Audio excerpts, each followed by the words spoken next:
Assalamualaikum warahmatullahi wabarakatuh. Selamat pagi.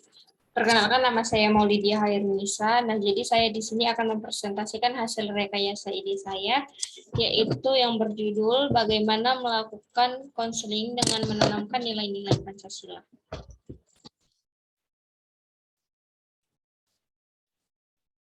Nah, di rekayasa ide saya terdapat abstrak yang berisikan pembangunan karakter merupakan upaya perwujudan amanat Pancasila dan pembukaan Undang-Undang Dasar 1945 yang dilatar belakangi oleh realita permasalahan kebangsaan yang berkembang saat ini, seperti disorientasi dan belum dihayatinya nilai-nilai Pancasila, keterbatasan perangkat kebijakan terpadu dalam mewujudkan nilai-nilai Pancasila, bergesernya nilai etika dalam kehidupan berbangsa dan bernegara, memudarnya kesadaran terhadap nilai-nilai budaya bangsa, ancaman disintegrasi bangsa, dan melemahnya kemandirian bangsa.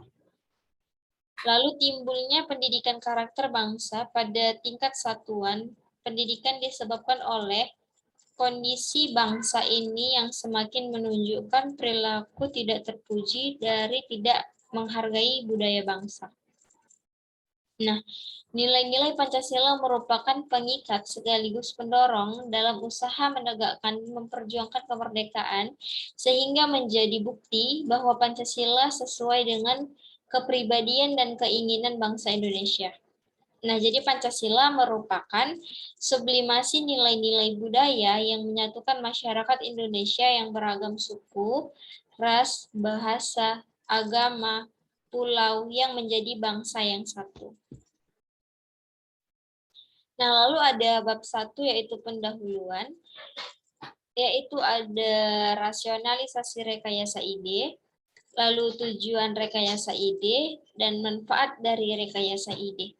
Nah, rasionalisasi rekayasa ide berisi keterampilan membuat rekayasa ide pada penulis, dapat menguji kemampuan dalam menganalisis sebuah masalah serta menyelesaikan masalah yang dianalisis dengan pemikiran-pemikiran yang dikaji.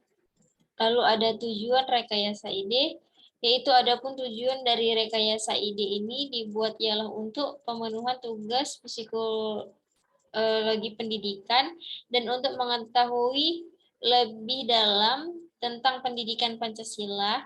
Nah, rekayasa ide ini juga bertujuan untuk memberikan pemahaman tentang cara membangun, bagaimana melakukan konseling dengan menanamkan nilai-nilai Pancasila. Nah, adapun manfaat dari rekayasa ide yaitu ialah supaya penulis dapat menyumbangkan pemikirannya terhadap permasalahan yang diangkat. Nah, lalu ada bab 2 yaitu identifikasi permasalahan. Adapun yang pertama yaitu permasalahan umum.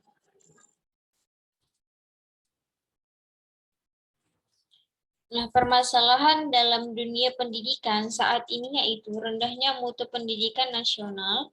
Walaupun pemerintah sudah berupaya melakukan perbaikan, namun tujuan tersebut belum seperti yang diharapkan. Nah, prestasi akademik ialah suatu penyebab rendahnya mutu pendidikan, yaitu dalam pembelajaran hanya ditekankan oleh aspek akademik.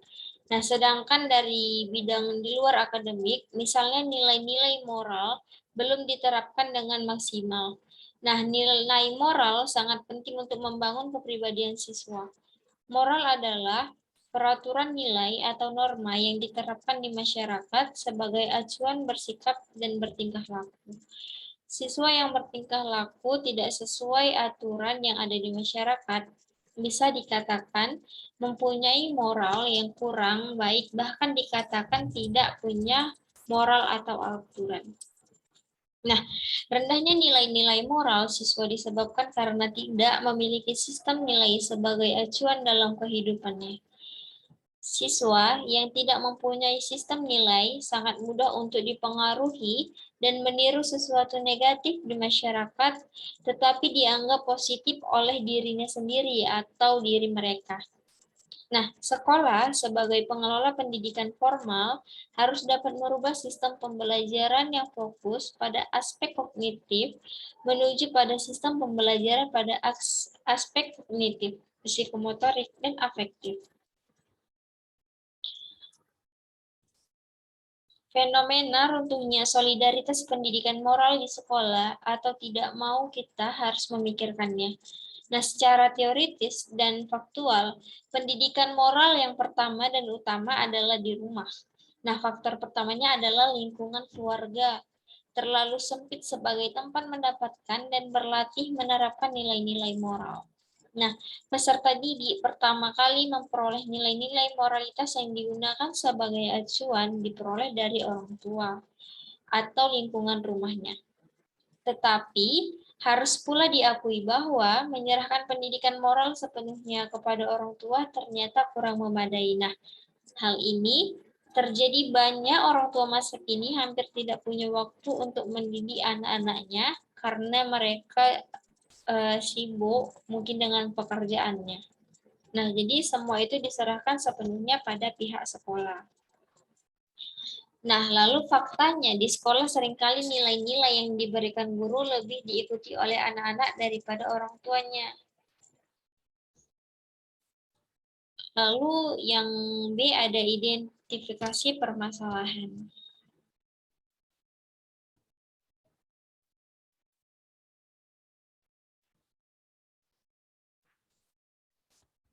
Nah, nilai-nilai Pancasila sangat erat kaitannya dengan karakter. Sebab nilai-nilai Pancasila tercermin dari jati diri masyarakat Indonesia yang mempunyai kekhasan dan khasanah pribadi bangsa. Nah, karakter inilah yang perlu diwariskan kepada generasi muda sebagai pedoman hidup yang mempunyai tujuan melestarikan kepribadian bangsa yang diambil dari nilai-nilai luhur bangsa di Indonesia. Oleh karena itu, karakter yang bersumber dari nilai-nilai Pancasila perlu dikembangkan dan dilestarikan kepada anak-anak bangsa. Salah satu tempat untuk mewariskan karakter tersebut adalah melalui dunia pendidikan. Nah, motivasi belajar yang rendah akan berimplikasi pada kecenderungan untuk melakukan aktivitas di luar kegiatan siswa. Hal ini penyebab bimbingan konselingan siswa rentan untuk disisipi tindakan-tindakan negatif. Peran keluarga juga sangat berpengaruh terhadap membentuk nilai moral anak. Orang tua adalah bagaimana bagian yang paling dominan dalam keluarga untuk membentuk moral anak. Keluarga yang harmonis akan menunjang pembentukan moral. Nah, anak yang lebih baik tetapi anak yang mempunyai keluarga tidak harmonis biasanya akan melakukan perbuatan amoral sebagai bentuk pelampiasan ketidakpuasan terhadap keadaan keluarganya. Nah, menurut Kamus Besar Bahasa Indonesia, W.J. Poewadarminta, tahun 1990, tata tertib yaitu peraturan yang harus dipatuhi dan ditaati atau dilakukan. Nah, tata tertib berkaitan erat dengan disiplin. Disiplin merupakan suatu sikap yang menunjukkan untuk menepati, mematuhi, dan mendukung ketentuan nilai-nilai serta kaidah yang berlaku. Nah, jadi dengan demikian disiplin bukan sifat yang dibawa sejak lahir, tetapi sebagai sesuatu yang diperoleh dari faktor pengajaran atau pendidikan. Nah, pelanggaran tata tertib merupakan perbuatan yang dilakukan oleh siswa yang bertentangan dengan peraturan-peraturan tata tertib sekolah yang bisa mengakibatkan kerugian pada semua pihak, yaitu pada diri siswa, orang tua, dan guru di sekolah, dan masyarakat lingkungan sekitar.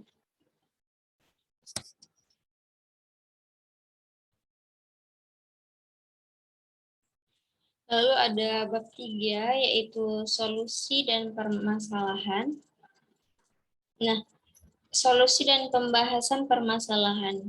Nah, jadi banyaknya siswa atau peserta didik yang tidak dapat menanamkan nilai-nilai Pancasila, maka ada peran guru bimbingan dan konseling dalam menanamkan nilai-nilai Pancasila dan memberikan contoh yang baik kepada para peserta didiknya, serta melakukan pengajaran yang menjadi pembiasaan yang dapat dilakukan oleh para peserta didik. Nah, jadi setiap konselor sebenarnya memiliki kesempatan untuk dapat menerapkan nilai-nilai moral religius dalam pelaksanaan bimbingan dan konseling di sekolah. Nah, konselor dapat menyisipkan nilai-nilai moral religius dalam setiap program. Penguatan dapat dilakukan konselor setiap memberikan layanan baik secara individu maupun kelompok. Penyisipan nilai-nilai moral religius ini juga dapat dilakukan untuk setiap mata pelajaran. Nah, setiap guru pengampu mata pelajaran dapat melakukan penguatan nilai-nilai moral religius. Hanya saja bagaimana bentuk penguatan nilai-nilai yang dilakukan masing-masing guru dan konselor. Nah, memiliki kekhasan penguatan nilai-nilai moral religius seperti ketakwaan, kejujuran, keikhlasan, dan tanggung jawab bukan semata-mata menjadi tanggung jawab guru yang mengampu mata pelajaran pendidikan agama, tetapi seluruh guru yang ada di sekolah. Lalu pendidikan kewarganegaraan merupakan suatu pelajaran yang mempunyai arti penting untuk perkembangan dan pembentukan diri siswa. Nah, pendidikan ini bertujuan menghasilkan siswa menjadi warga negara yang memahami serta melaksanakan hak dan kewajiban sebagai warga negara yang baik, cerdas, terampil, dan berkarakter seperti yang diamanatkan Pancasila dan Undang-Undang Dasar 1945. Nah, pembelajaran ini tidak hanya bertujuan menanamkan pengetahuan saja, diharapkan bisa membentuk sikap yang positif dan kreativitas siswa sebagai bagian nilai moral. Nah, sedangkan bimbingan dan konseling merupakan bentuk pelayanan yang diberikan dari guru untuk siswa. Kehadirannya dibutuhkan dalam rangka membimbing siswa untuk menghadapi perubahan masa transisi dari anak menjadi dewasa. Fungsi bimbingan dan konseling diusahakan tidak hanya muncul di saat siswa dalam permasalahan saja, tetapi juga memberikan masukan yang aktif untuk menanamkan nilai moral kepada siswa melalui program yang rutin dan berkelanjutan. Nah, mata pelajaran pendidikan kewarganegaraan dan bimbingan konseling saat ini terkesan berjalan sendiri-sendiri, sehingga kerjasama antara kedua guru tersebut dalam meningkatkan nilai moral siswa perlu dirancang secara baik serta dapat menyentuh aspek kepribadian siswa secara nyata dan mendorong berkembangnya potensi. Oleh karena itu, guru pendidikan kewarganegaraan dan guru bimbingan dan konseling melakukan kerjasama untuk menanamkan nilai moral kepada siswa, yaitu dengan membuat tata tertib, membuat sanksi bagi yang melanggar tata tertib, membuat standar operasional atau disebut dengan SOP, lalu manajemen kedisiplinan siswa dan pendekatan melalui sosialisasi nilai. Nah, klarifikasi nilai, teladan atau contoh pembiasaan dalam perilaku, apabila hal ini dibiarkan, tentu saja akan sangat merugikan diri siswa itu sendiri. Pihak sekolah dalam mewujudkan tujuan pendidikan serta bagi negara, karena usia pelajar adalah warga negara yang sedang dipersiapkan untuk pembangunan negara ke depan dengan memiliki karakter Pancasila. Nah, tata tertib dan peraturan sekolah harus disusun dengan benar, dilaksanakan secara konsekuen, serta dipantau dan dievaluasi secara terus-menerus, agar dapat berfungsi sebagaimana yang diharapkan, yaitu membentuk akhlak mulia dan budi pekerti luhur, serta meningkatkan prestasi belajar siswa. Nah, guru bimbingan konseling menanamkan nilai moral kepada siswa adalah dengan cara, yaitu yang pertama sosialisasi nilai. Nah, sosialisasi nilai moral saat pembelajaran. Artinya, guru selalu berusaha menyisipkan nilai-nilai moral dalam setiap pembelajaran yang dilakukan. Nah, nilai moral yang ditanamkan dalam kegiatan ini adalah agar siswa lebih religius, disiplin, dan percaya diri. Lalu yang kedua ada keteladanan. Nah, di dalam dilakukan guru dengan cara melakukan tindakan-tindakan yang mencerminkan nilai-nilai positif. Nah, hal ini dilakukan untuk memberikan keteladanan kepada siswa tentang bagaimana cara berbicara yang sopan dan cara menghargai siswa tentang bagaimana cara berbicara yang sopan dan menghargai orang lain. Nah, lalu ada guru BK di sini yaitu dengan melakukan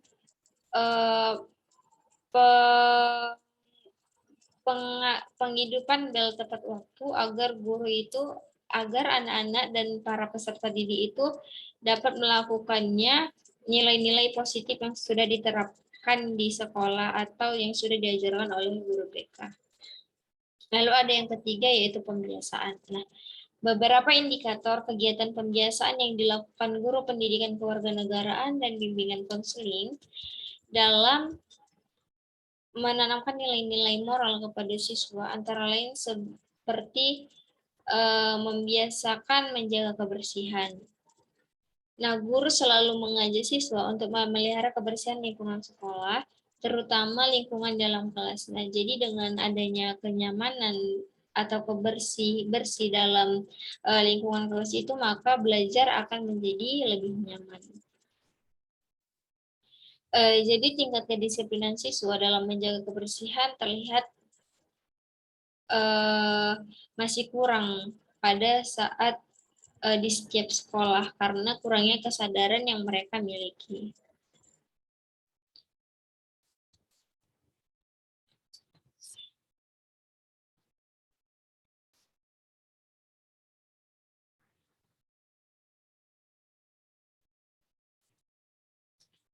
Nah, lalu yang terakhir ada bab 4 yaitu penutup. Nah, ada pun kesimpulan, yaitu pola hubungan kerjasama guru pendidikan kewarganegaraan dan guru bimbingan konseling dalam upaya penanaman nilai-nilai moral pada siswa dalam menanamkan nilai moral dengan membuat program kerjasama bersama-sama dengan guru-guru yang lain, guru pendidikan kewarganegaraan, dan guru bimbingan konseling.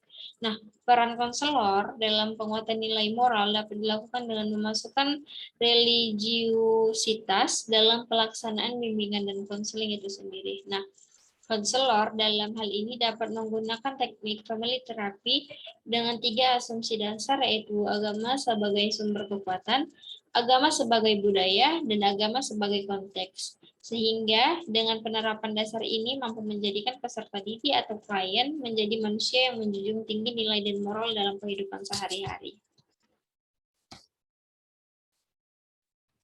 Adapun saran yaitu sebaiknya para guru atau personil sekolah harus menanamkan nilai-nilai Pancasila dari contoh yang terkecil hingga terbesar, sehingga para peserta didik atau para siswa dapat melakukannya secara berulang dan menjadi kebiasaan dalam kehidupan sehari-hari.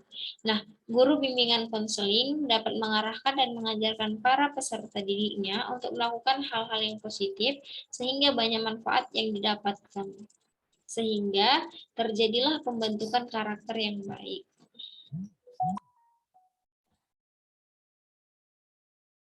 Baik, itu saja yang dapat saya sampaikan. Apabila ada kesalahan kata atau penyampaian kata, saya mohon maaf. Saya akhiri. Wabillahi taufiq wal hidayah. Wassalamualaikum warahmatullahi wabarakatuh.